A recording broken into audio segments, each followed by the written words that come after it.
Hi everybody. I know some people are starting to mix some review materials into their Khan Academy work for their students here as we drill towards the last 5 weeks. I did want to show you something you can do that'll make it easier to find that review material.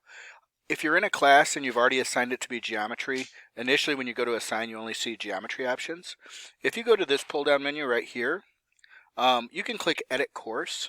And what that's going to allow you to do is it's going to allow you to add another course into the mix. So for example, this is geometry. So I'm going to add algebra 1.